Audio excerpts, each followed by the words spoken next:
A todos los docentes y compañeros y compañeras que están asistiendo a este importante evento. Primero agradecer pues a los organizadores. Voy a presentar unas ideas centrales, digamos, de la coyuntura y pues ojalá pudiéramos hacer intercambio de preguntas y opiniones al terminar la exposición. Bien, lo primero es el tipo de crisis que se ha abierto con la pandemia. Porque no se trata solo de una crisis económica, que también es una crisis económica. No se trata solo de una crisis social que viene aumentando la pobreza, sino también de lo que hemos caracterizado como una crisis civilizatoria, es decir, una crisis de la propia subsistencia de la especie humana, y iría más allá de todas las especies que en este momento habitan en el planeta Tierra. Y esto tiene que ver, en primer lugar, esta crisis civilizatoria, con lo que aparece en los debates como cambio climático. Cambio climático, que es una forma, digamos, de adjetivizar un problema muy grave, cual es la destrucción de la naturaleza y particularmente la capa de atmósfera por vía de lo que es la emisión de gases de efecto invernadero, que a su vez son producidos en grandes cantidades por la industria del petróleo, de la minería y la agroindustria, en la versión, digamos, de transgénicos y de semillas, que también incluyen química del petróleo, pero igual también por una transformación productiva que se hizo desde la segunda posguerra, que incluyó el plástico, derivado también de la química del petróleo, como algo de uso corriente y uso común. Debo darles este dato.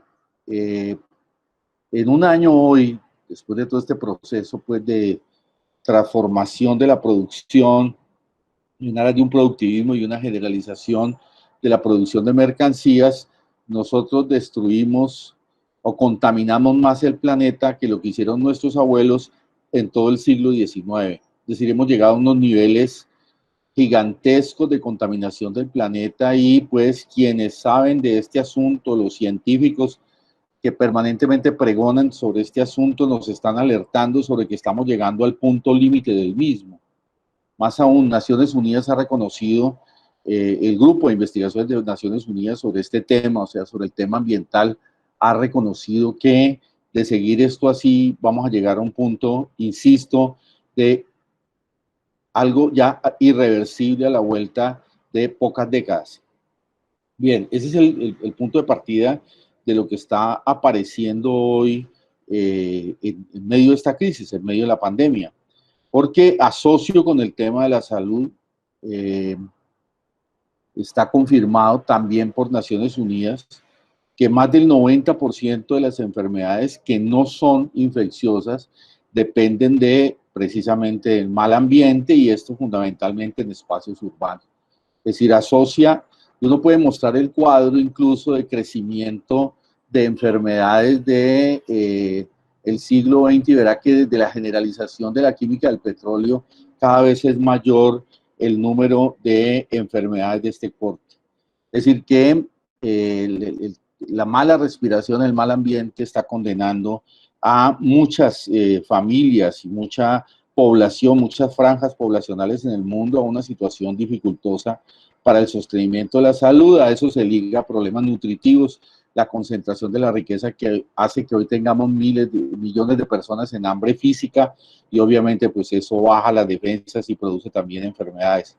La contaminación del planeta también produce, dicho por Naciones Unidas, desplazamientos masivos. La delegada del tema en diciembre confirmó que por efectos de huracanes, desertificación, o sea, los que es consecuencia de este llamado cambio climático, más o menos unas 21 millones de personas se desplazaron de un sitio a otro, y sabemos que sobre todo eso se produce en países periféricos, que cuando llegan a países desarrollados o metropolitanos son tratados de manera bastante precaria, igual que ocurre con los sistemas laborales, los sistemas cuasi esclavistas de trabajo.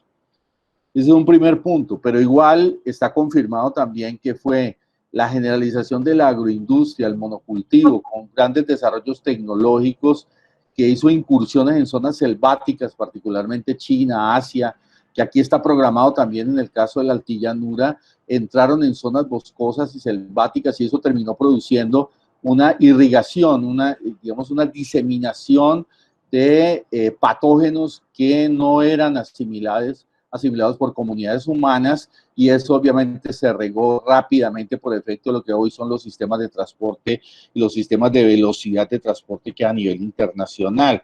Segundo tema que asocia a la crisis civilizatoria. Tercer tema, la cría intensiva de animales, también por grandes desarrollos industriales que los hacen en hacinamiento, prácticamente pegados los unos o los otros, y utilizan antibióticos.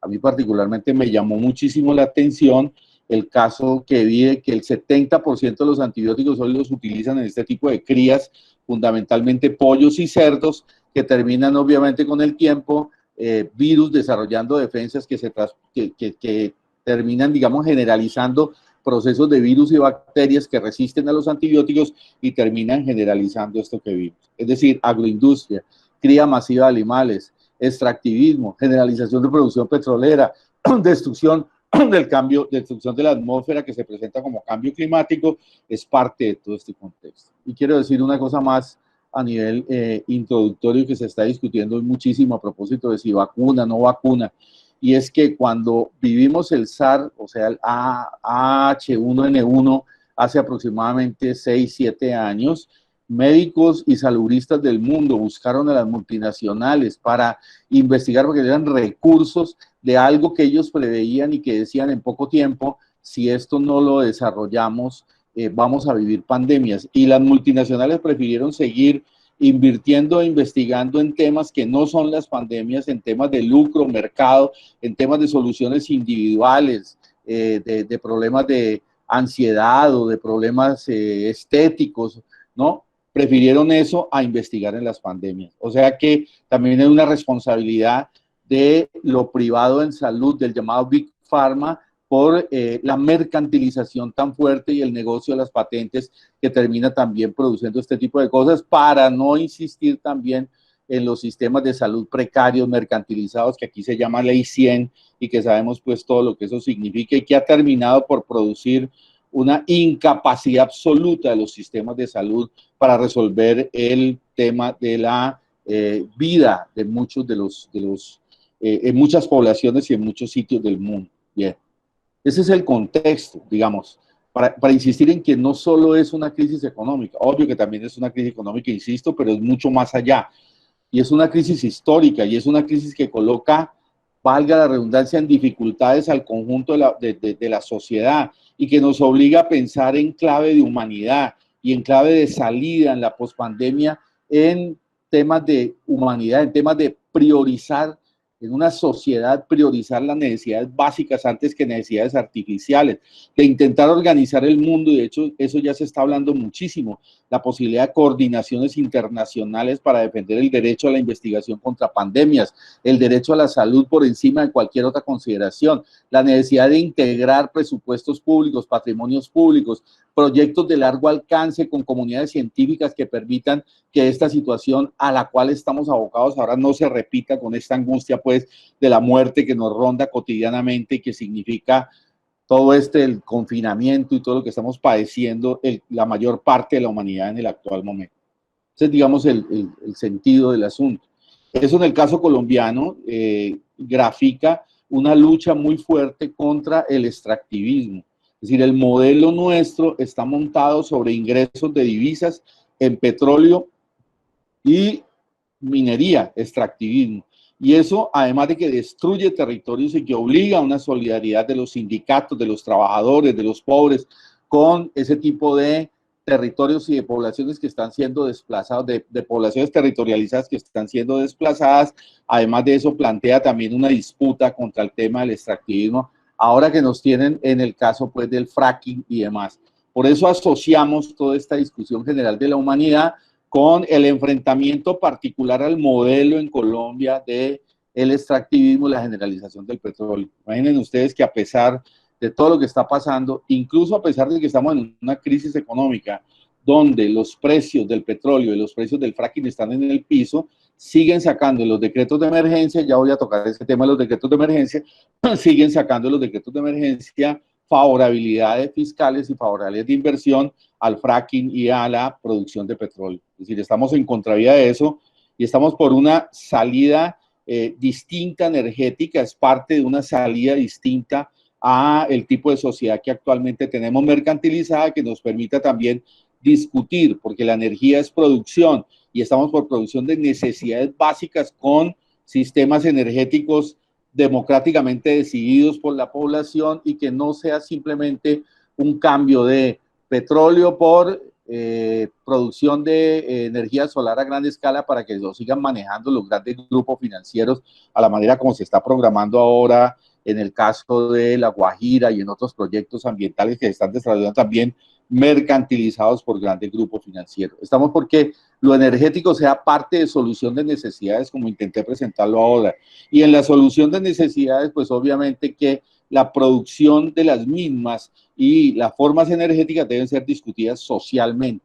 Esto también apunta contra el consumismo y las formas ideológicas del consumismo. El día sin IVA nos confirmó que a pesar de todas las dificultades, la gente tiene una mentalidad consumista ideológicamente incrustada que lo hace consumir por encima de cualquier situación, inclusive la pandemia que ahora mismo estamos viviendo y padeciendo. Es decir, significaría también unas formas diferentes de organización de la sociedad, de producción de energía y de organización del consumo también, y organización de qué es lo necesario para la vida, ¿ya?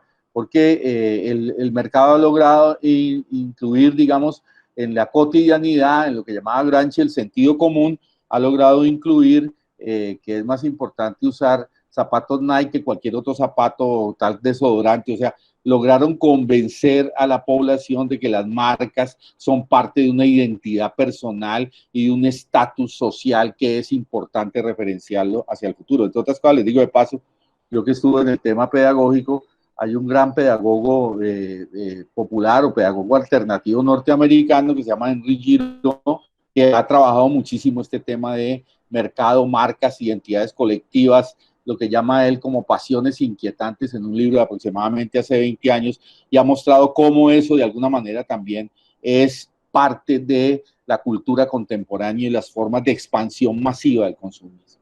Y es un enfrentamiento y un reto a un proyecto pedagógico alternativo y a formas alternativas de interpretación de la sociedad y de vivir de otra manera. Termino esta parte diciendo, eso nos obliga, y ahí el planteamiento ecosocialista, eso nos obliga a tener una visión totalmente distinta a la naturaleza, a plantear salidas en clave de, más o menos está en la propia tradición indígena nuestra o precolombina, en la clave de que naturaleza y humanidad somos parte de lo mismo, es decir, somos holísticamente, una visión holística que nos permita que la naturaleza no sea tratado, como dicen los neoliberales, como una externalidad o como algo que se puede destruir en función del negocio, sino como algo que hay que respetar e integrar. De hecho, el constitucionalismo, sobre todo ecuatoriano y boliviano, en las épocas altas de la movilización que terminaron en los llamados gobiernos alternativos, incluyeron en sus constituciones el tema del buen vivir y el tema de la naturaleza como derecho. Parte de eso quedó recogido parcialmente por la Corte Constitucional en Colombia cuando habló de la Amazonía y de los ríos del Chocó, del atrato como sujetos de derecho. Es decir, que también en eso ha avanzado el derecho, pero es presión de movilizaciones, más allá de lo que uno pueda discutir sobre la evolución de esos gobiernos, es un hecho que se ganó muchísimo en esa visión holística de la naturaleza y que por consiguiente salidas alternativas a esta crisis civilizatoria nos obligan a discutir formas distintas de jerarquización de las necesidades, pero igual una visión distinta de nuestra relación con el mundo. Los indígenas, sobre todo los ingas, utilizan una frase que a mí particularmente me llama la atención, nos hablan de la naturaleza es un bien que nos cedieron nuestros nietos, o sea, están pensando a 2, 3 generaciones para que hagan ustedes una visión totalmente distinta a simplemente agroindustria, comercialización de bienes de la naturaleza y demás. Entonces, esa es la primera parte donde creo que los docentes, las comunidades educativas tienen mucho que ver, porque es una disputa contra los currículos convencionales, contra la forma como se inducen evaluaciones. Este es uno de los temas claves del neoliberalismo hoy, digamos, de la del coloniaje pedagógico, si se puede decir, o del coloniaje educativo del neoliberalismo, que hace evaluaciones donde el punto de partida del éxito es la competencia individual, la no solidaridad, el negocio, la destrucción de la naturaleza como negocio, y que máximo en este tema de la naturaleza y de educar, o que máximo en todo este asunto que es programado como competencias, la virtud, ¿cuál es? La virtud es que haya alumnos o estudiantes que se adapten al neoliberalismo. El concepto de competencia en últimas es la virtud o lo excelente, y lo que hay que evaluar es que el alumno llega a desempeñarse bien en lo que ya está construido. Es decir, usted no puede cuestionar la sociedad neoliberal, usted tiene que adaptarse a la sociedad neoliberal. Adiós utopía, adiós posibilidad de cambio, adiós posibilidad de discutir críticamente. Usted como docente tiene que inducir al estudiante a que sea un buen gestor de la realidad actual. Eso se ejemplifica también en los currículos del SENA, donde te hacen habilidades y destrezas, competencias para vender informalidad, para vender, digamos, en tiendas, en lotería, etcétera. O sea, se caricaturiza la pedagogía hasta un ritmo simplemente de un manejo hábil de lo cotidiano por fuera de cualquier discusión o cualquier crítica. Lo planteó uno de los ideólogos de todo ese nuevo sistema globalizado, que Fukuyama, cuando dijo en el 92, cuando la caída del llamado socialismo real, que también sobre eso habría que discutir otro asunto, si efectivamente ahí cayó una visión del marxismo, o cayó una visión burocrática del mismo, ¿no es cierto?, una forma de organización burocratizadas, pero llegaron a decir como gran triunfo, que es lo que se expresa en la educación y en los formatos educativos, llegaron a decir, el problema es que puede que esto sea malo o regular, pero es lo único posible.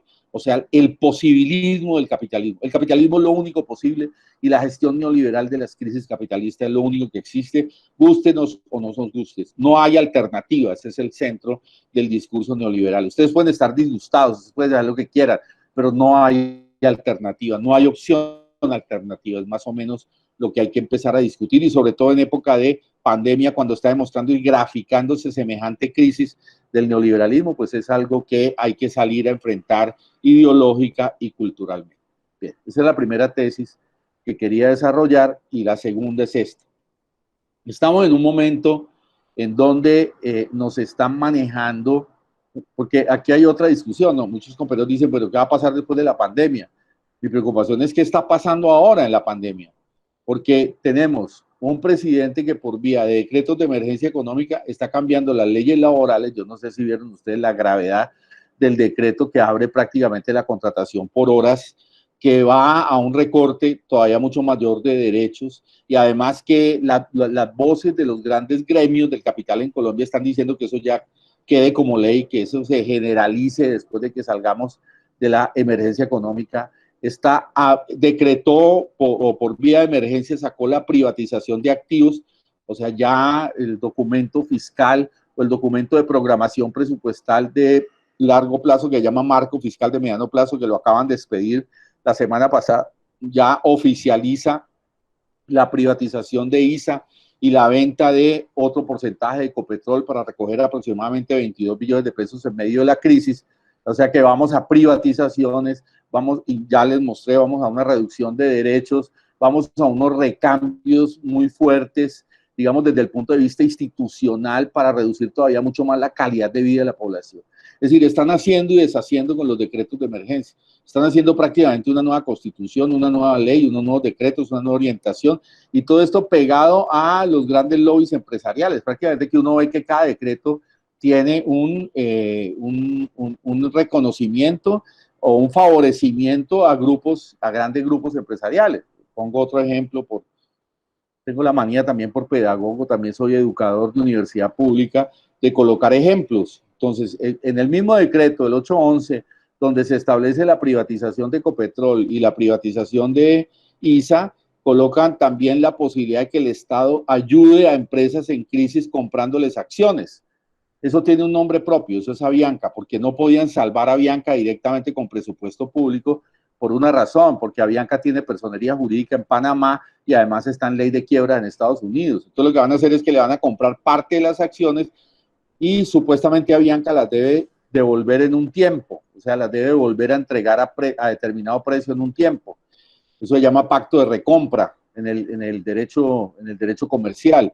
Ahora, el problema es que con la crisis que nos viene, ¿quién garantiza que efectivamente Avianca pueda pagar eso a la vuelta de 1 o 2? Y vamos a gastar un presupuesto público también salvando empresas, como de conjunto se viene haciendo en la mayor parte del de los decretos de emergencia económica, como también se viene haciendo en suspensivos, sin saber nosotros si efectivamente se va a salvar esos recursos públicos que son, pues obviamente, muy importantes. Entonces, están haciendo y deshaciendo. ¿Qué me interesa resaltar? Particularmente esos decretos de emergencia para el movimiento sindical, para el movimiento popular, para los trabajadores. Me interesa resaltar básicamente este asunto, digamos, este dilema o este sesgo que está dentro de los decretos de emergencia. Primero, que desde ya se está diseñando un ataque muy fuerte para la población en materia fiscal. Y aquí quiero añadir lo siguiente. Le han dado billones de pesos a los bancos. Hay un tema que no se discute casi, que es el Banco de la República. El Banco de la República, la Constitución lo dejó como ente autónomo, o sea que ni siquiera se puede controlar. Así el Congreso estuviera funcionando, que ustedes saben que el Congreso es un desastre, y lo único que está haciendo es aplaudiendo los decretos del presidente cada que vaya, o sea, las mayorías parlamentarias las coloca el uribismo y simplemente aplaude lo que hace el presidente. Hay, sí, discursos de oposición, etcétera, pero no está haciendo control político como tal, ni se está presentando unas, digamos, leyes alternativas o formas alternativas a lo que el gobierno está desarrollando como decreto. Pero además es que lo que saca el Banco de la República por constitución ni siquiera lo puede controlar el Congreso, porque es algo que llaman entes constitucionales autónomos, o sea que ellos pueden reglamentar lo que quieran y sacar la plata que quieran. De hecho, los bancos centrales en el mundo se han convertido, digamos, en los instrumentos más importantes de operación de salvamento de la crisis a nivel internacional.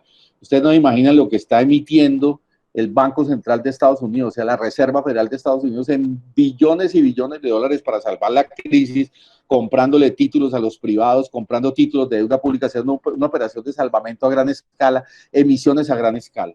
Bien, aquí también el Banco de la República ha jugado un papel principal. Lo que quiero mostrar es que el grueso de la ayuda, entre comillas, de los presupuestos y el grueso de la emisión del Banco de la República ha ido para los bancos. Y los bancos ni siquiera hacen las líneas de crédito que se anunciaron para la pequeña y la mediana industria, como tampoco para los trabajadores, los desempleados y demás, y los informales. Seguimos en lo fundamental con la política de focalización de pobres, que solo da para 4 millones de personas, que ya eran los programas que se venían haciendo, y eso no está aumentando de manera considerable. El Observatorio Fiscal de la Universidad Javeriana, con el cual nosotros en la Universidad Nacional tenemos una red de actuación y investigación en temas presupuestales, demostró que los discursos oficiales que hablaban de una supuesta ayuda de 110 billones de pesos, o otras que hablaban de 30 billones de pesos, en los hechos lo que realmente se ha girado, porque ellos se metieron a la página del Ministerio de Hacienda y sacaron resolución por resolución de gasto, y a la página de contratación estatal, y también sacaron contrato por contrato. En la realidad solo se han gastado 5.8 billones, que eso es menos de un punto del Producto Interno Bruto, que es mucho menos incluso que Perú u otros países de América Latina, Argentina, que han gastado sobre 14, 15% del Producto Interno Bruto, con una política de mezquindad absoluta, con una política de dejar a la gente absolutamente a su propia suerte en las calles, sin sistema de salud y todo lo demás.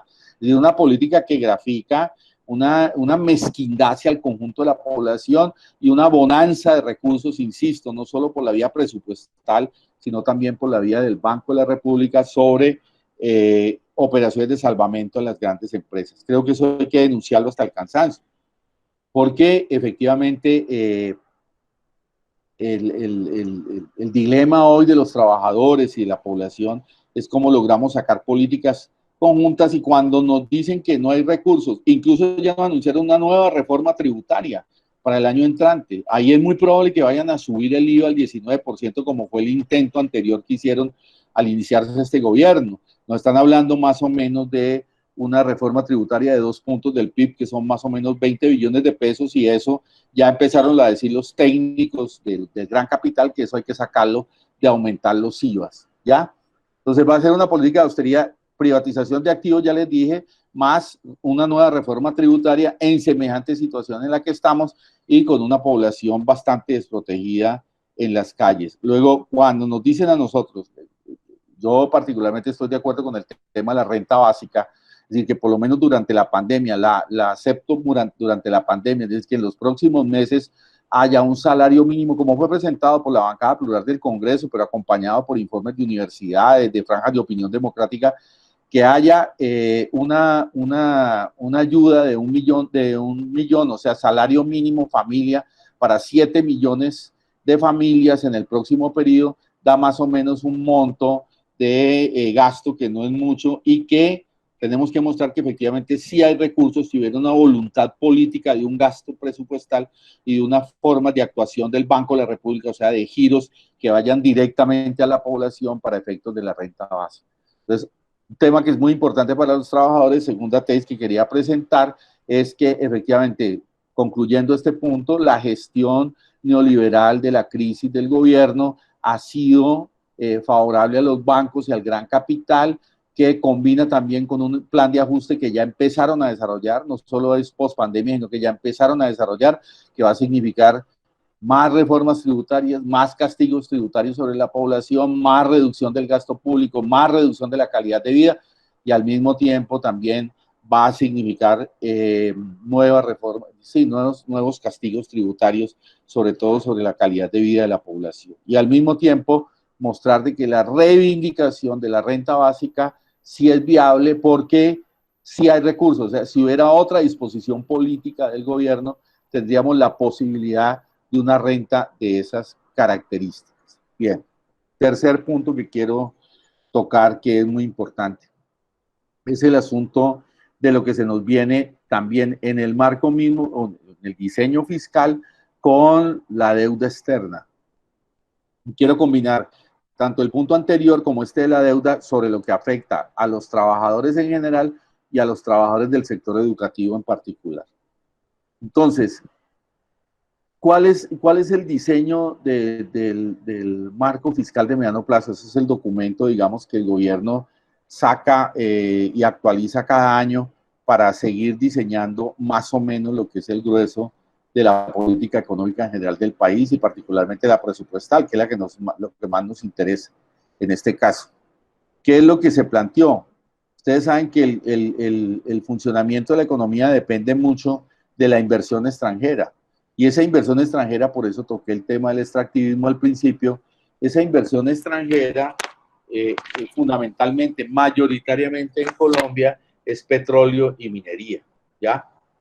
Igualmente también entra, o adicionalmente entran también inversión de extranjeros, lo que se conoce como inversión de portafolio, en títulos o en acciones de empresas, ¿ya? Como estamos en crisis internacional, pues esa inversión no va a venir. Eso se cerró. O sea, hay un problema de obtención de recursos afuera. Este capitalismo dependiente, periférico, necesita esos recursos de afuera para poderse estabilizar. Entonces, ¿qué han definido en ese documento, en ese marco fiscal de mediano plazo? Que la deuda externa va a compensar la inversión que ya no va a venir en este periodo. Adiciono, que como la crisis es tan fuerte y no van a venir inversionistas, entonces nos vamos a endeudar afuera para poder tapar el hueco de lo que antes nos daba la inversión. Imaginen ustedes. O sea, vamos sobre la deuda externa, vamos a colocar el grueso del funcionamiento de la economía en los próximos años. Pero obviamente que la deuda hay que pagarla. Usted no puede endeudarse, y mucho menos el Estado, simplemente diciendo, pásame la plata para acá, y eso no tiene costos. Pues la deuda es lo que conocemos como las políticas del Fondo Monetario Internacional. O sea, ajuste, lo que les decía ahora, más reducción de salarios, más recorte de derechos laborales, más, bien, todo lo que sabemos, pues, para no alargar por tiempo. Entonces, esa deuda va a significar un plan de ajuste muy fuerte. De hecho, cuando nos están anunciando la reforma tributaria, están cumpliendo con las exigencias del capital transnacional. Ellos ya empezaron a hacer todas las gestiones para aumentar ese endeudamiento. Eso lo tienen que hacer con autorización de una oficina de Estados Unidos, que es la que autoriza eso, y pasa por un banco europeo, el Banco de Luxemburgo, que es donde se hacen los giros. Ellos ya están haciendo todos esos trámites. ¿Sabe cuánto nos vamos a endeudar en este año nomás para tapar el hueco, como les dije, de la inversión y para gasto público? Nos vamos a endeudar aproximadamente en 100 billones de pesos. como dice el documento ese que le estoy citando del gobierno, de 50% que está la deuda hoy, el conjunto de la deuda contra el Producto Interno Bruto, vamos a subir al 62% aproximado. Eso es una barbaridad. Es decir, si nosotros aceptamos digamos, las condiciones políticas y sociales que tiene ese endeudamiento, pues prácticamente es condenarnos a una versión de esclavismo siglo XXI. Es decir, todo lo que les he dicho y más. Quedaríamos endeudados a 20, 30 años, quedaríamos haciendo planes de ajuste a 20, 30 años. Es muy importante que el movimiento sindical y popular entienda eso. Por eso es que hoy, en América Latina, una de las grandes discusiones es el no pago de la deuda, la suspensión de la deuda. ¿Ya? ¿Por qué? Porque esa deuda en mucho ha sido especulativa, esa deuda en mucho ha sido también por corrupción. Recuerden ustedes lo de Reficar, no la que hay hasta ahora. Reficar se la roban y eso lo tenemos que pagar con deuda. Es decir, lo que no se ha dicho de la corrupción es que eso queda incluido en el presupuesto. El rearme del ejército cuando se hizo Plan Colombia y todo lo que sabemos ahora con esa barbaridad del ejército violando niñas campesinas, todo lo que estamos presenciando, un ejército absolutamente degradado en medio de lo que ha ocurrido en las últimas décadas en el país, no todo ese rearmamento de Plan Colombia fue deuda. O sea que nosotros podemos empezar a discutir, que es parte también, insisto, de lo que está pasando en América Latina, el tema del no pago de la deuda como un referente central. ¿Qué importancia tiene esto para el movimiento sindical? Que nos puede articular con el conjunto del movimiento territorial. ¿Qué necesitan los campesinos? Presupuesto para desarrollar mejor sus cosechas, para desarrollar mejor su calidad de vida. ¿Qué pelean los indígenas cuando salen a las carreteras aquí en el Cauca? Que les den recursos para sus poblaciones generen también mejor calidad de vida, para que puedan desarrollar tranquilamente sus cosechas, para su parte sanitaria, para agua potable, en fin, para todo lo que pasa por ahí. Es decir, el presupuesto, ¿qué pelean los estudiantes? Matrícula cero. ¿Qué pelean las comunidades? Calidad de vida de servicios públicos. Es decir, si nosotros articulamos un plan nacional de lucha, el tema de defender un tipo de presupuesto con gasto social y no con un gasto de endeudamiento, es decir, lo prioritario, aquí hay un dilema político, lo prioritario es salvar población en crisis, mejorar el nivel de vida o pagarle a los bancos que han tenido una política especulativa donde han ganado billones de pesos en el último periodo y que ahora engordarían todavía más sus arcas por la vía de este endeudamiento generalizado. Les digo, Argentina, por ejemplo, en este momento la tienen colapsada con una política de endeudamiento, una política de ajuste muy fuerte, ¿no? Argentina era el país que tenía más calidad de vida hasta el inicio de la Segunda Guerra Mundial y hoy transita por 40% de pobreza. Esos son los planes de ajuste a los cuales estoy haciendo referencia. Por consiguiente, insisto, al movimiento sindical y en general a los pobladores, a los trabajadores, este tema nos puede unificar y el tema del no pago de la deuda, porque hay que mostrar que es ilegítima, que es injusta, que fue adquirida de esa manera, pero que además este endeudamiento que se va a hacer no tiene sentido en medio de semejante situación que se está viviendo.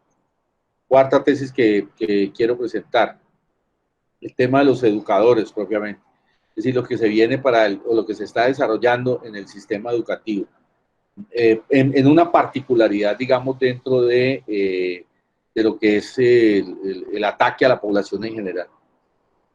Punto número uno, obviamente, que es el ajuste económico, el ajuste fiscal. Es decir, va a haber menos recursos para educación, ¿ya?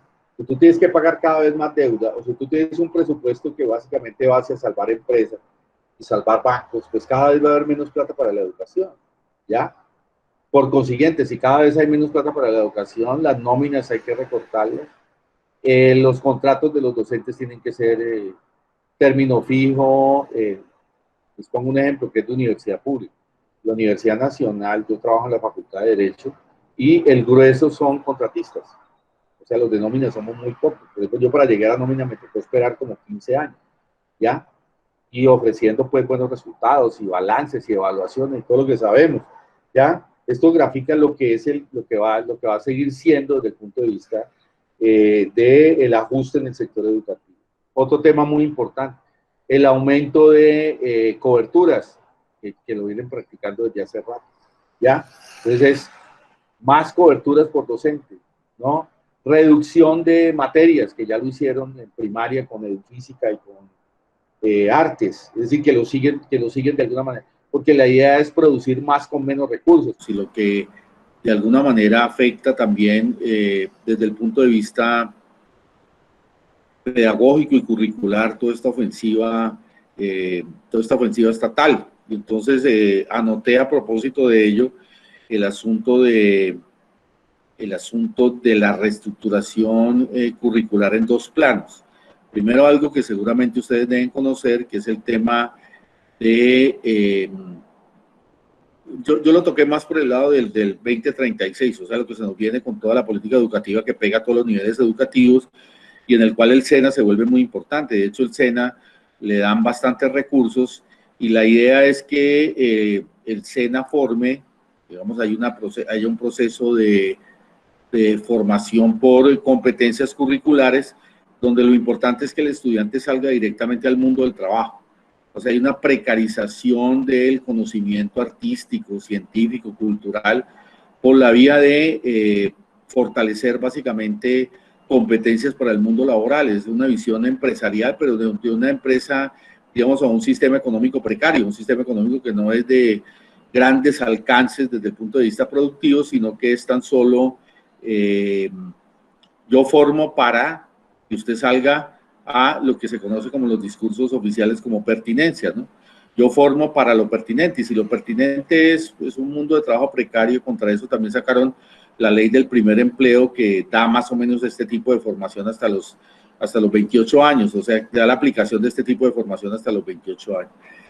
Y eso, digamos, está articulado o está ligado a un concepto del conocimiento, no sé si alcanzaron a oír esa parte, ¿no? Sobre eso me explayé antes ahora, a un tipo de conocimiento donde, digamos, ¿por qué es importante el currículum del SENA? Porque el currículum del SENA va a marcar el currículum del bachillerato, ¿ya? Eso es lo que se llama procesos, digamos, de asociación entre lo uno y lo otro que están desarrollando bastante en varias regiones del país. No sé si ustedes han enfrentado esa situación y eso precariza por completo la formación curricular, pero quería agregar a eso lo siguiente, digamos, está ligado a eso. Todo esto tiene que ver con un concepto empresarial de la educación. Los mecanismos de gestión educativa, ¿no? Son mecanismos tomados de procesos empresariales. Entonces, usted tiene que tener con los mismos recursos más coberturas. Ese es más o menos digamos, el andamiaje teórico de esta propuesta. Entonces, usted toma un docente, antes tenía 20, ahora puede tener 25, ahora puede tener 30. ¿Por qué? Porque usted con un docente puede efectivamente producir más resultados. De hecho, contra eso en su momento se estableció el tema de la obligación de la no repeticencia, o que un porcentaje muy mínimo era el que podía repetir, porque lo importante era masificar los resultados, las coberturas. Y eso ligado al SENA también es parte de una reestructuración en el tema curricular, que ya digo, se intenta llevar al bachillerato, pero que además va a llevar a que allá se planteaban, por ejemplo, cursos. Se decía, vamos a tener 200.000 graduados. ¿En qué? En 2 meses en cómo hacer, cómo presentar mayordomos en un banquete o una mesa sueca, o cómo arreglar hoteles. O sea, una cosa de precarización total y abrir diplomas y diplomas sobre cursos cortos, cómo hacer formación por celulares, una degradación total del concepto formativo hacia prácticas educativas, que además tiene otro problema, y es que saca a la formación de un conocimiento complejo que tiene que ver con el arte, la cultura, la ciencia. Decía, no sé si alcanzaron a oír esa parte, que yo alcancé a oír una técnica mexicana de eso que venía de formación inglesa en ese tema de las competencias, y que decía, si un trabajador va a manejar clutch de carro, pues ¿para qué diablos le sirve el Quijote? ¿O para qué diablos le sirve cualquier otro tipo de Van Gogh o la pintura? O sea, sí, lo que está colocando ahí en el chat, una deformación donde la pedagogía desaparece y donde el docente es simplemente un transmisor de información. Aquí está de por medio un concepto del neoliberalismo, la gestión actual del capital, y es que el mundo de lo posible ya está dado. Es decir, lo que dijo Fukuyama en su momento. Puede que ustedes estén en desacuerdo con esto, pero con la caída del socialismo real esto es lo único posible, ese es el posibilismo. Y el posibilismo tiene que ver entonces con que usted forma para lo posible al mismo tiempo, ¿no es cierto? Y si usted forma para lo posible, ¿qué tiene que hacer? Pues habilidades y destrezas para que la gente se convierta. ¿El mejor cuál es? El mejor es el que se adecúa, valga la redundancia, mejor al mundo de lo posible. Los valores ya están definidos, todo está dado, hay que competir, hay que hacer mercado, hay que ser eficiente, hay que ser productivos. No, el que sea mejor en eso es el mejor que evaluamos. La evaluación está concebida desde ese digamos, soporte del poder que lleva a ese tipo de formación y a ese tipo de deformación pedagógica. La pedagogía tiende a perder cada vez más espacio en los procesos formativos. Ligado a eso, por ejemplo, en la Universidad Pedagógica de Bogotá redujeron el currículum de 5 años a 4, de 4 a 3, o sea, hay un desprecio sobre el tema formativo, sobre la posibilidad de criticar, sobre la posibilidad de la utopía, sobre la posibilidad de cambios muy fuertes en los procesos formativos. Creo que eso hay que denunciar y tocaba un punto que es, todo esto está concebido sobre la idea de que el tiempo docente es igual al tiempo empresarial.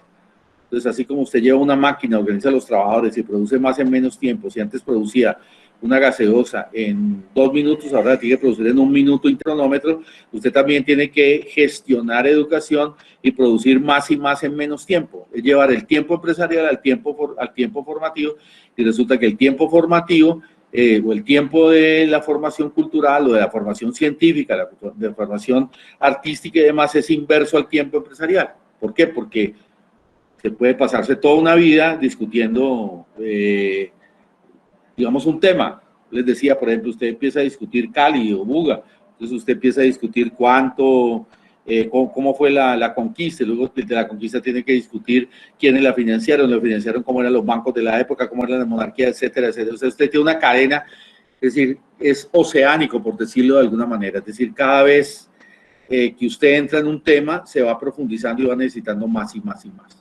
Entonces, lo que quería mostrar es que todas estas políticas, además de la austeridad digamos, la reducción de costos y el docente como un costo y la gestión de insumos como empresa, también tiene una ofensiva curricular empresarial en contra de la pedagogía y en contra de las formas, digamos, artísticas o de la ciencia para que la comunidad educativa y sobre todo los adolescentes tengan de alguna manera un referente académico-cultural distinto. Y lo último que toqué es el tema de cómo, además de que los sindicatos tienen que articularse, creo que el tema de la deuda sí entró, o sea, en plataformas amplias, donde estemos con el conjunto de la población en defensa de los territorios, en defensa de las comunidades indígenas y demás. Hay un tema particular que es el de los líderes sociales. Y ese asesinato de líderes sociales, que ustedes lo viven aquí en el norte del Cauca, es, digamos, la zona más complicada en este tipo de temas, tiene que ver con que, inverso a lo que presenta el gobierno, es en las zonas donde más ejército hay, donde se producen más este tipo de asesinatos de líderes sociales.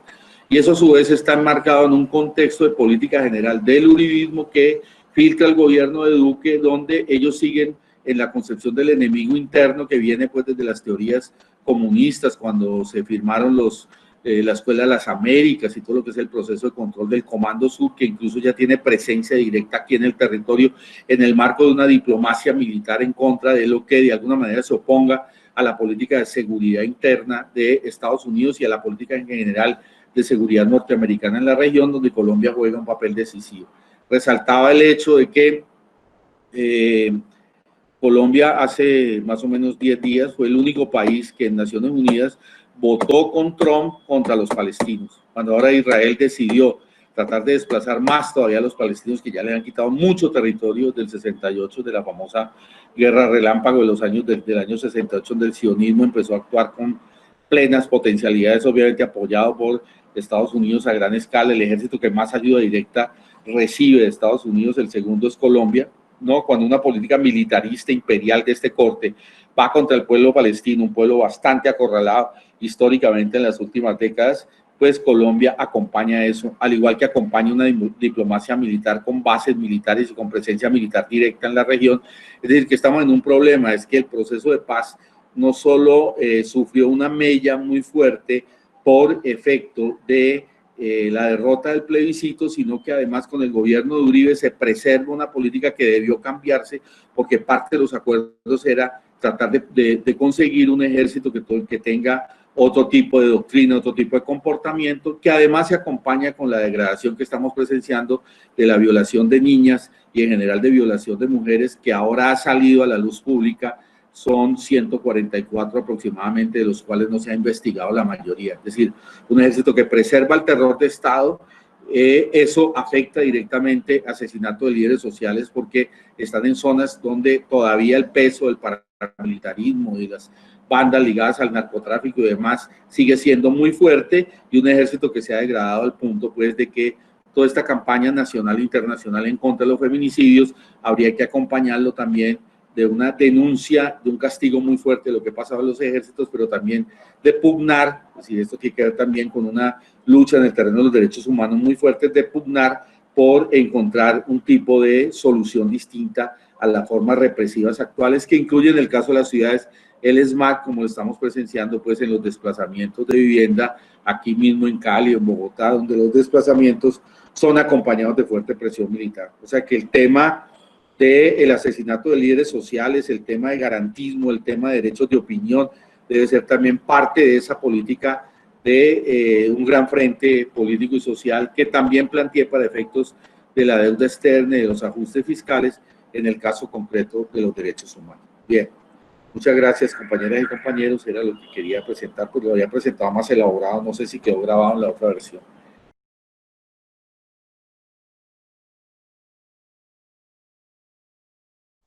¿Hasta cuándo cree usted que, digamos, esa estabilidad laboral o esos beneficios de ciertos sectores económicos se puedan sostener con esta crisis que se avecina? La respuesta, bueno, primero, esto de la estabilidad, y yo estoy de acuerdo contigo que en general los estatales somos, entre comillas, privilegiados en esta coyuntura, donde tenemos 5.3 millones de desempleados en el último año, y donde el trabajo informal está pues en la precarización total, ¿no?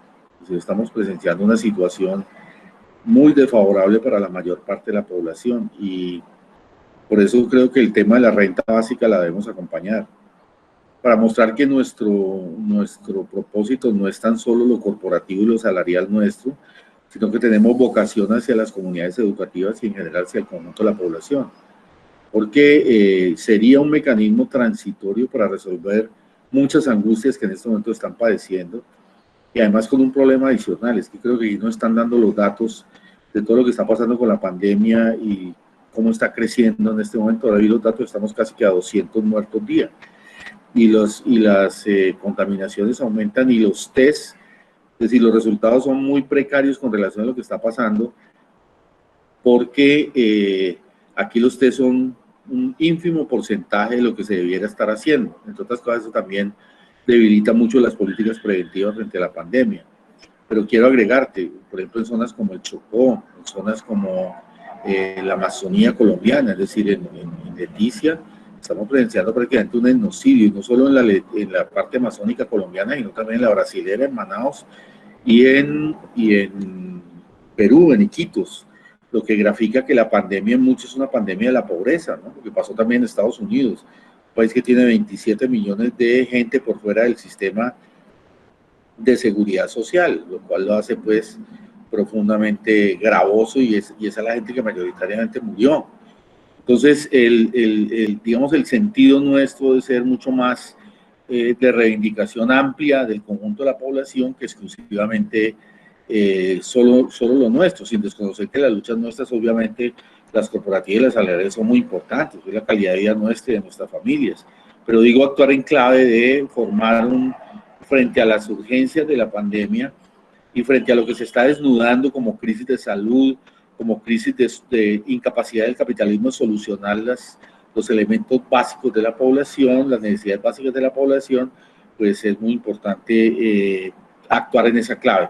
Pues creo que ahora en este encierro ha quedado claro, por lo menos en este tipo de debates, que el neoliberalismo no resuelve los problemas básicos de la humanidad, y que es necesario pugnar por una sociedad que cambie de alguna manera esta situación, y que podamos estar, digamos, resolviendo primero las necesidades básicas antes que las necesidades artificiales de la sociedad del consumo y del mercado. Creo que eso ha quedado bastante claro en este escenario, por lo menos en las discusiones, ya que eso se vuelva una correlación de fuerzas, digamos, en la calle, en las movilizaciones, y que logremos cambiar esta política que, como intenté presentarles en el transcurso de la charla, no es de la pospandemia, sino que ya la vienen aplicando con decretos de emergencia, con unos decretos que están destruyendo reglas laborales, lo mínimo que queda de lo laboral, lo mínimo que queda del presupuesto público, que nos anuncian nuevas reformas tributarias y planes de ajuste desde ya, no solo en la pospandemia, sino desde ya. Pues es muy importante este tipo de discusiones y ver cómo a la salida vamos fortaleciendo y vamos coordinando, y yo insisto que estos diagnósticos y estas discusiones son relevantes para entender lo que pase. Ahora, ¿hasta dónde la estabilidad? Y me preocupa mucho la educación pública y la universidad pública, donde trabajo también, porque el colapso fiscal que va a haber en todos los próximos meses, yo diría hacia finales de año y demás, va a empezar digamos, a presionar el Estado a hacer un ajuste muy fuerte también en los trabajos del Estado. Ellos lo anuncian no sé si alcanzaron a oír, en un instrumento que se llama el marco fiscal de mediano plazo, donde programan lo fiscal a varios años, y ellos están diciendo, mire, la inversión extranjera se cayó, o sea, este país necesita, en el esquema pues de ellos, del esquema de la dominación, de la macroeconomía, por decirlo de alguna manera, de la dominación actual, necesitan inversión extranjera. No va a venir inversión extranjera por la pandemia. Entonces, ¿qué van a hacer? Endeudémonos. Entonces, la deuda se convierte en el tema clave de la estabilidad, digamos, macroeconómica de este neoliberalismo dependiente, lo cual significa un ajuste brutal desde el punto de vista presupuestal. Por eso insistía que el tema de la deuda, si queremos estabilidad y si queremos mejores condiciones, el tema de la deuda se va a volver, sobre todo en esta coyuntura, la deuda externa se va a volver el elemento clave de discusión, porque eso, o tú pagas esa deuda y haces un ajuste brutal con despidos masivos y demás, o optas o ganamos una política distinta para la población, entre otras cosas, porque este tema también se está discutiendo muchísimo en América Latina, no solo aquí en Colombia. Entonces, tú tienes un petróleo en el piso que no da ingresos, unos impuestos cuando las familias y las empresas están cerradas, que se van a ir al piso también. El gobierno dice que es que el año entrante vamos a crecer, no sé de dónde saca ese crecimiento cuando el comercio mundial y las inversiones y tal están también absolutamente caídas. Luego lo que les queda es deuda y ajuste, entonces la estabilidad creo que pasa porque logremos, no solo nosotros, sino el conjunto de la población, parar los planes de ajuste de ese endeudamiento. ¿Cómo se haría una renovación curricular sin que ésta se vea deformada, digámoslo así, intervenida por las políticas estatales? Muchas gracias. ¿Cómo nosotros los docentes como actores políticos podemos edificar y consolidar como una plataforma de lucha con los demás sectores, que fue lo que usted incluso propuso en una parte de su intervención, que se hizo un ejercicio durante el paro nacional, pero que yo considero que sea un poco más efectivo, o sea que nos falta como siempre el centavo para el peso? Muchísimas gracias. Bueno, sobre lo último, empiezo por la segunda pregunta. Bueno, también el capitalismo tiene muchos problemas. O sea, no lo veamos solo del lado del ataque de ellos. El ataque de ellos, paradójicamente, tiene una ventaja, y es que nos unifica a todos. O sea que la situación es tan grave que si no nos unificamos, pues vamos a perder, más o menos el mensaje. Pero obvio que eso lleva a discusiones, digamos, complicadas de cómo se haría esta unidad, bajo qué criterios, ¿no? Tenemos tradiciones complicadas en la lucha del movimiento de masas, protagonismo, verticalismo, bueno, una cantidad de problemas y de vicios muy fuertes que dificultan, digamos, la posibilidad de la organización y de la movilización. Pero la idea es cómo, de alguna manera, tú puedes establecer una unidad de abajo, una unidad, digamos, de todos los oprimidos, porque aquí está afectado no solo los trabajadores.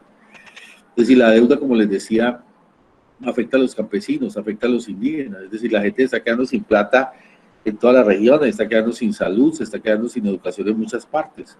Luego es una lucha de todos, no es una lucha solo nuestra por el trabajo y por el salario y todo lo demás, sino una lucha que si además no la paramos ahora, si no paramos esta ofensiva, pues se viene también contra nosotros, ¿no? Como el famoso poema que tanto citamos de Bertolt Brecht, ¿no? Entonces tenemos que actuar en esa clave, digamos. Entonces yo te digo, por ejemplo, ellos tienen mucho problema. Por ejemplo, ¿qué van a hacer con el desempleo tan enorme que se viene a nivel mundial? La OIT dice que vamos a llegar más o menos a 200 millones de desempleados. En Estados Unidos ya vamos en 36 millones de desempleados. Es decir, la situación es complicada. Ellos, todas digamos, las organizaciones empresariales que tienen de largo plazo, que llaman cadenas de valor, donde producen una parte, es decir, el cuento ese pues de que tú terminas un carro, por decir algo, Hyundai en Corea del Sur, pero las baterías las hicieron en Vietnam, las llantas en Argentina, entonces se conoce como cadenas de valor, o sea, externalización de la producción. Todo eso en este momento está totalmente roto, ¿ya? Está roto los mecanismos de comunicación interempresarial. Hay una delegitimación, por lo menos en las discusiones que uno ve académicas, frente a un sistema que no resuelve la salud, que al mercantilizar la salud, mire lo que nos confinó, que no tiene salida frente a la pandemia, más allá que lávese las manos y quédese confinado. Es decir, una bancarrota de los sistemas de salud, una bancarrota de la investigación científica. La gente se está dando cuenta también de las necesidades artificiales versus las necesidades de la población. Yo siempre utilizo este ejemplo que lo vi hace más o menos 3 meses en España, cuando estábamos en el momento más alto. Recuerda cuando la gente vestida de blanco sacaba los cadáveres en cantidades en Madrid, vi un letrero que decía, bueno, si ustedes le pagan a Messi $1.000 millones de $1 millón al mes o cada 2 meses, y le pagan a un saludista $1.000, pues vaya, busquen a Messi y a Ronaldo para que les solucione el problema. O sea, la gente está dando cuenta de que una inversión de necesidades, que prima la sociedad del espectáculo sobre la salud y la vida, ¿ya? La gente también está entendiendo que la destrucción de la naturaleza es grave. Hasta Naciones Unidas lo reconoce casi que al día, lo que les conté a propósito del tema ambiental, el tema de los desplazamientos masivos por destrucciones, por desertificaciones, por huracanes, todo lo que está produciendo el cambio climático, el desgajamiento de los casquetes polares. O sea, de alguna manera sí hay en la reflexión, por lo menos, no sé si eso lo podamos volver digamos ya una coordinación no solo nacional sino internacional, porque esto de la pandemia es un problema de la humanidad, ¿ya? Una cosa que a mí me entusiasma muchísimo es el movimiento que se desplazó en Estados Unidos en medio de la pandemia y que ha logrado movilizaciones gigantescas contra el gobierno de Trump. Y uno habla con ellos, nosotros tuvimos la oportunidad de hablar con ellos, unos diálogos que hicimos el domingo pasado, y hay una madurez política muy grande y una comprensión de que ese movimiento tiene que volver.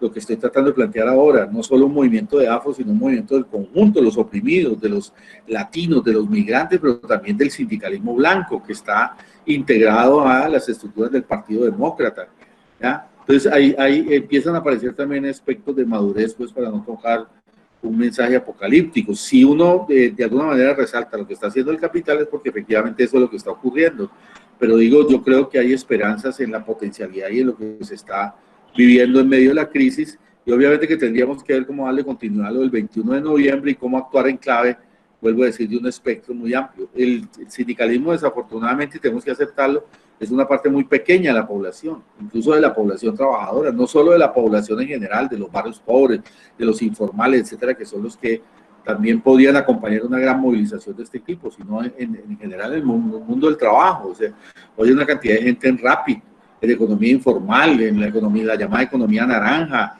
en jóvenes del día a día que subsisten como pueden. ¿Cómo hacemos con esa gente? ¿Cómo hacemos para abarcar una propuesta que llegue también a esa gente, a jóvenes que hoy están en la desesperanza? ¿Cómo hacemos para potenciar el movimiento de mujeres en Colombia, que ha sido decisivo? También en Estados Unidos el tema de las mujeres negras ha sido muy importante. En Chile, la organización de mujeres y en general de un feminismo digamos, popular, ha sido muy importante en la lucha. Es decir, creo que tenemos que abrir eso, y pues, el mensaje, si tú lo ves simplemente como diagnóstico, es desesperanzador, pero siempre cuando uno cree en la potencia de la gente, la capacidad de lucha de la gente y lo que la gente crea cuando está en una situación de convencerse de una causa justa, pues también termina produciendo efectos alternativos y procesos alternativos. De hecho, también aparecen corrientes de corte socialdemócrata que están diciendo si hay que desmercantilizar un poco la salud. No sé si han visto ustedes el tema Piketty, los digamos, teóricos de la desigualdad, etcétera, planteando también temas que cuestionan al neoliberalismo en su parte, digamos, más visceral, con una intencionalidad, pues, de cooptar de los movimientos para el capital y darle cierta salida más generosa al capitalismo, pero eso también grafica en el diagnóstico toda la complejidad de lo que estamos viviendo. Y frente a lo del currículo, yo creo que hay experiencia. Digamos, el magisterio vivió en los años 70, mediados del 70, 80, todo este cuento, pues, de los currículos alternativos y las propuestas alternativas.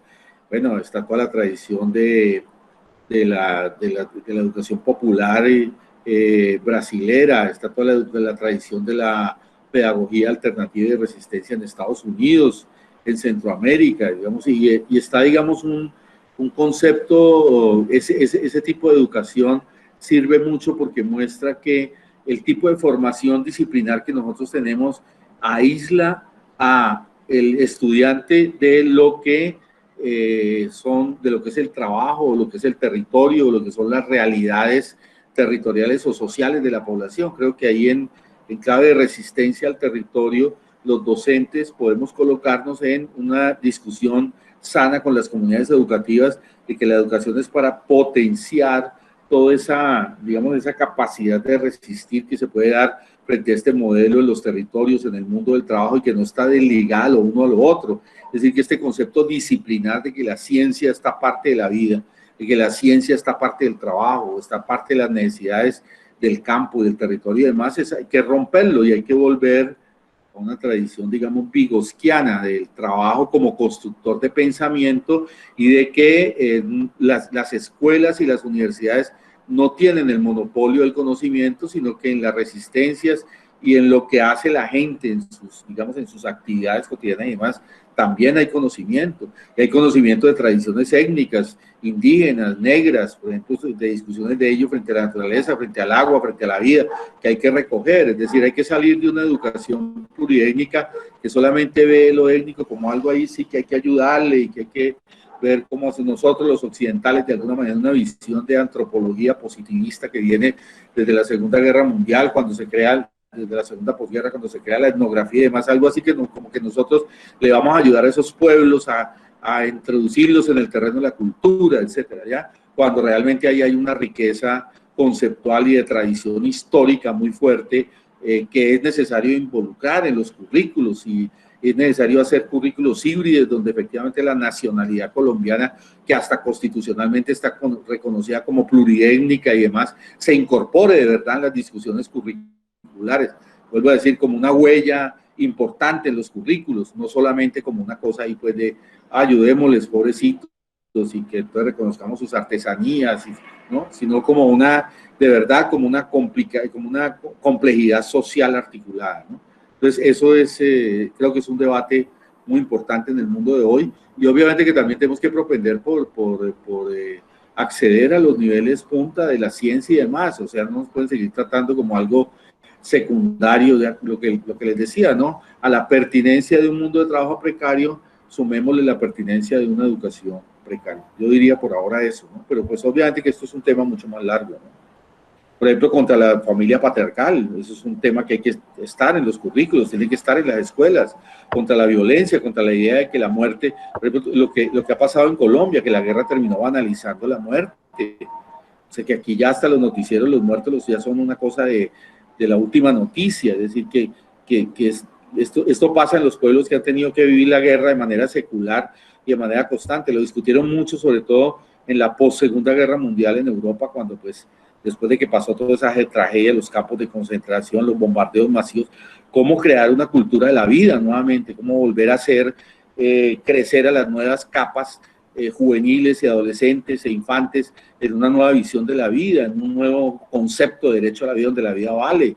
Y porque es que además si estamos hablando de líderes sociales y que matan, pero aquí te matan también por una bicicleta, por unos patines, por 20.000 pesos.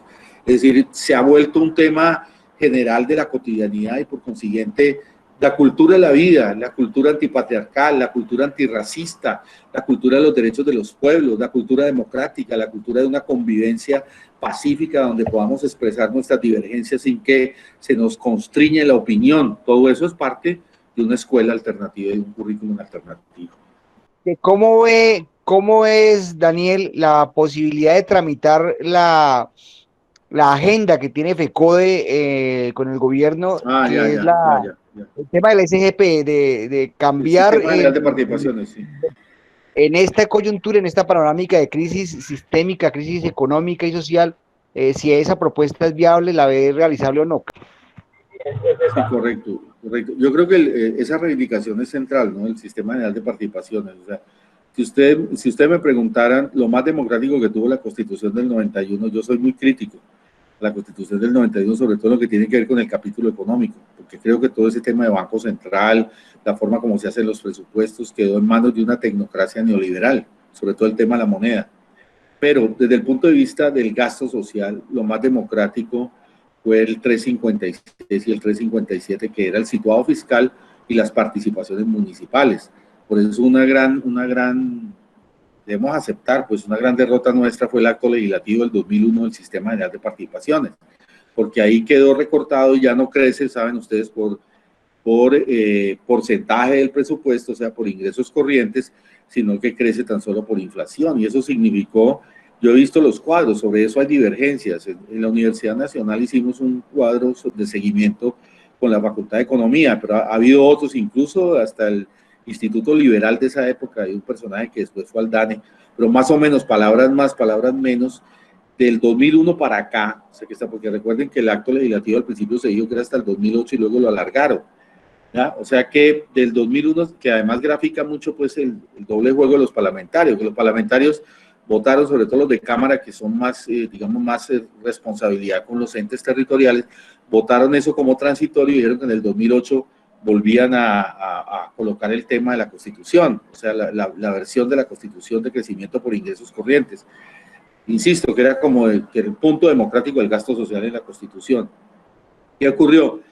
Que la gente no entiende de esto, es que también ese es otro problema cuando se me pregunta qué hay que hacer. Bueno, un tema grave es la ignorancia de la gente frente a estos temas.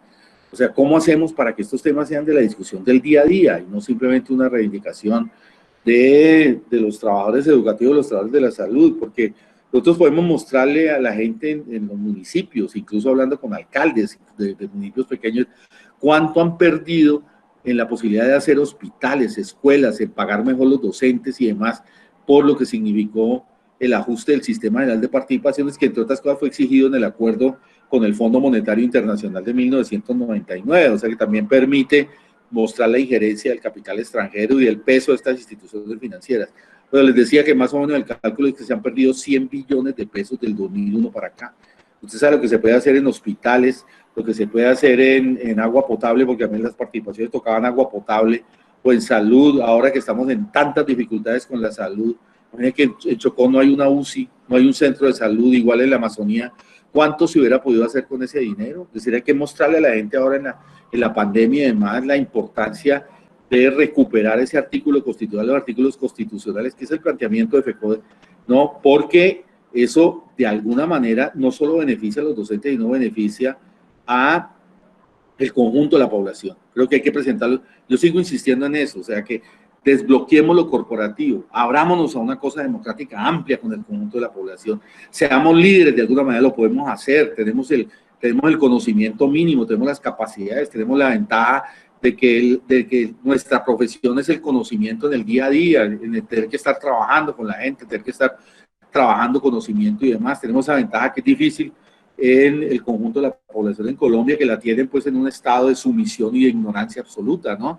Entonces decía, creo que hay que presentarla de esa manera. Ahora, las posibilidades, Willy, eso depende de la correlación de esfuerzo. Te digo que está, desde el punto de vista del gobierno, no podemos esperar ninguna dádida, si ni siquiera están por la renta básica, que significaría mucho menos que volver a recuperar los artículos constitucionales, pues esta pelea significa la pelea que planteé contra el endeudamiento externo, contra el ajuste que se viene, articularnos también en la región, porque esa pelea contra deuda viene para el conjunto de la región, articular la pelea presupuestal con el conjunto de la población, y eso significaría tratar de ganar una correlación. O sea, para contestarte lo más rápido, pues ya por tiempo, no es un asunto de dádida del gobierno, menos en lo que están diseñando para la pospandemia desde ya, sino un asunto, una pelea muy fuerte donde tenemos que abrirnos a un diálogo muy amplio con el conjunto de la población.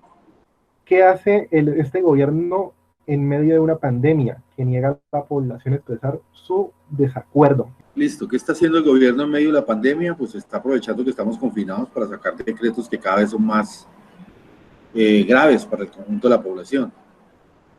Si pudiera citar, todos los decretos tienen un sesgo a favor de las grandes empresas y en contra de la población. Y con eso están reformando códigos, lo laboral, lo presupuestal, lo que tiene que ver directamente con la población.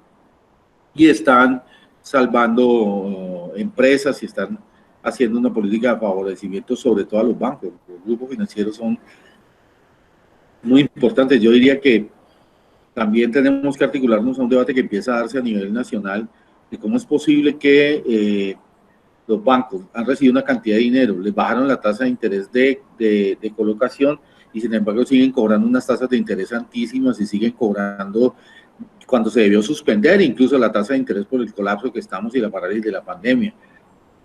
Creo que el asunto de los bancos es complicado, además porque, mira, si tú ves, por ejemplo, el ICETEX, que sería otro tema más largo, ICETEX es un banco y ha sido diseñado como un banco. Jurídicamente, ICETEX es un ente financiero de naturaleza especial.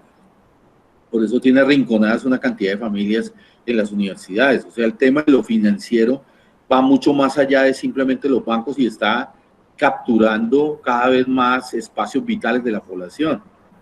No sé si vieron ustedes lo de Carrasquilla, que fue y se consiguió unos bonos afuera en Panamá y endeudó a todos los municipios en el tema del agua, cuando él mismo había diseñado la posibilidad de que esos municipios se endeudaran. Es decir, que el agua, que la vida, que lo más elemental del ser humano pasa por negocios financieros y la educación no está lejos de eso. Findeter y todo lo que se hace para ayudas educativas y tal, pasa inevitablemente también por ese tema. Entonces, si eso es así, ¿qué tenemos que hacer? De momento, discutir mucho, coordinar, ¿no? Y estar expectantes a formas organizativas que nos permitan de alguna manera organizar una gran resistencia. ¿Cómo se va a hacer esa resistencia? Bueno, hay que hacer diálogos con el conjunto del movimiento, con lo que está organizando el movimiento popular, ganar el máximo de gente. Yo digo, por ejemplo, los jóvenes están absolutamente damnificados en esta situación.